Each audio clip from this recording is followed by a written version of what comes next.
मोटकनवा बा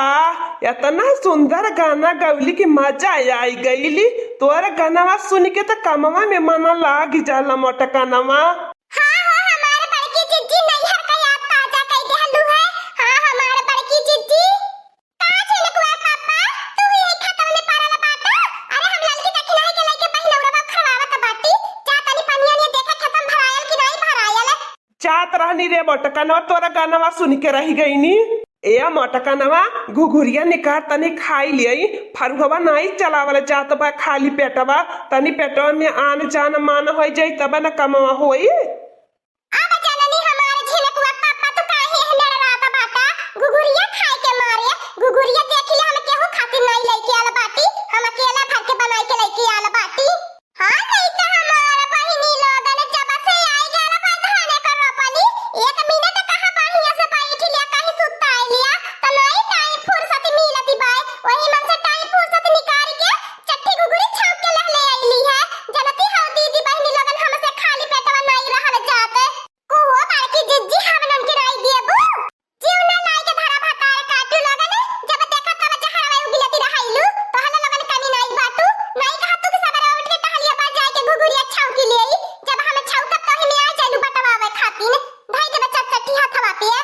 नहीं नजर आई देबा कोई पेटाव हमार मड़ोर गड़ा लगी तो हम का करब कैसे धाने करो पानी होई कानवा खोल के सुन ले जे लकुआ पापा जा खत्म पनिया पर आवा हम लड़की दखिना के लिए के तो बाटी नाश्ता पानी कई के। हां जब पनिया लागल नहीं तो जल्दी जल्दी धनवा गड़ाई जाई तोहरे माई बहिनी हाथे गोड़े में महावरी लगाई के घरे बैठल रहिनी इनाई का दिन के तनी खेतवा पारी ले टहरल चली चली देखिए खेतवा में का हो जात बा अकेला खूटा लावल नहीं के खेत बारी मारी जाली हम आ सब है बैठी बैठी गुचेली तो ये झिलकुआ पापा मारी गई है कि हमें खेत में ले आई के वाला नहीं तो खेतवा फूकी दे तो जाई जाता चाहे खेती हो तो चाहे जाई सुलग जाता ये देख लिया अकेला कोई हमारे है जिम्मेदार दोबारा आ जात बाटी है खटनी के आगे अपने देही का ध्यान संगरी है नहीं कर पावत बाटी हे हमारे बड़की जिज्जी कैसे अकेला दीदी बहन के जनावती बाटू हम हो तो हर दोनों जने दौराना जठाना है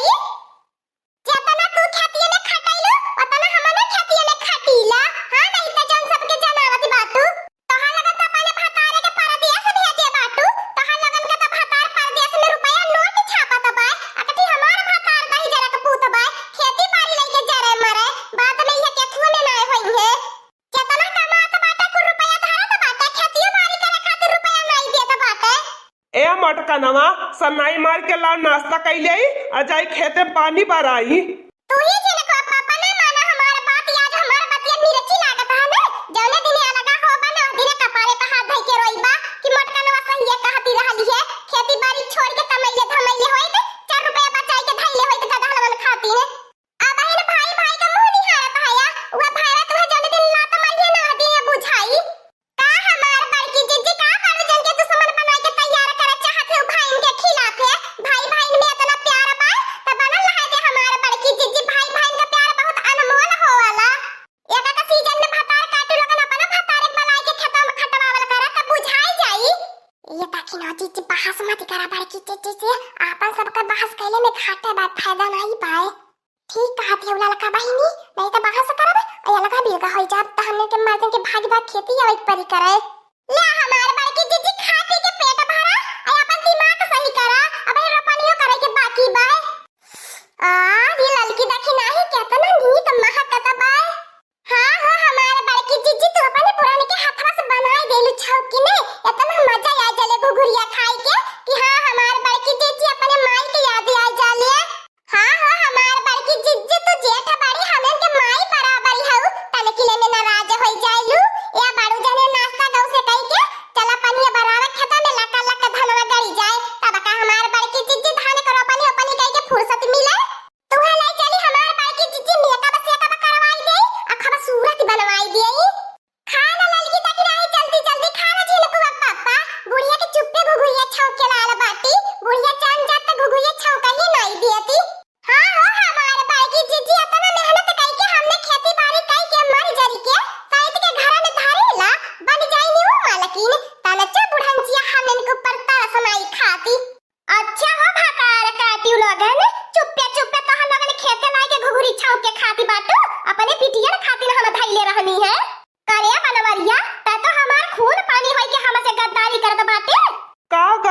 अरे अम्मा 4 बजे भिनहुक से उठ के हमने आए कि है बिया उखाड़त बाटी, धान उखाड़त बाटी, खेते में रोपनी करे खातिर तैयारी करत बाटी, रोपनी करे जात बाटी। अब इतना नाश्ता पानी अकाई लेत बाटी तोहरे आँखी में खरत बा।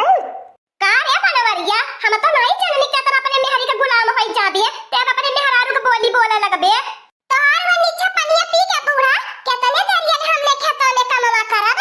दूसरे के हमने हमार बड़की जिज्जी रोपा चली तो धनवा में 300 रुपया मिलत है, गुटका पानी मिलत है। अब बताओ हमार बड़की जिज्जी जिलेबिया मिलत है, यहाँ अपने घर में घुघुरी नहीं खा सकीते।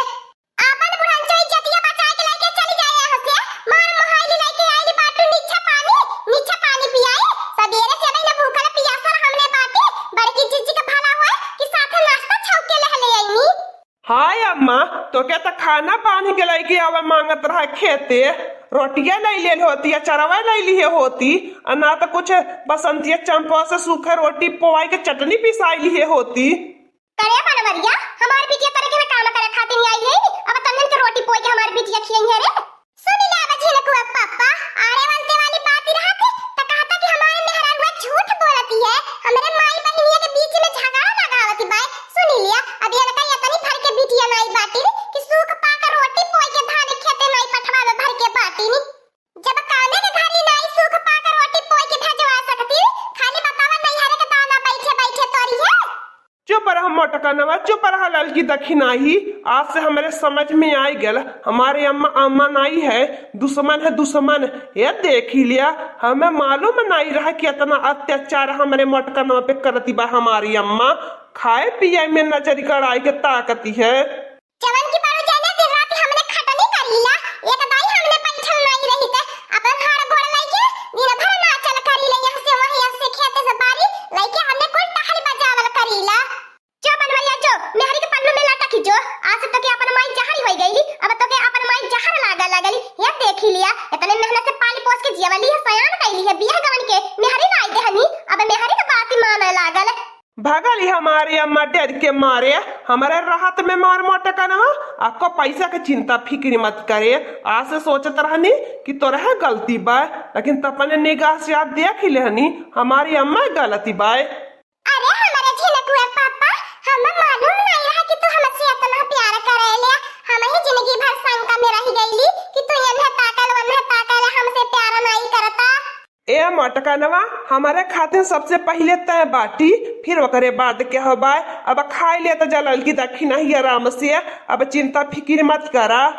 बिहान से ठीक आता देव तन्हन के खेते बारी आवही के नहीं परी, अब तन्ने घरे आराम करा रानी की नहीं। तू कहता नहीं कहा हमारे बारू जादे, देखा लड़की देखी नहीं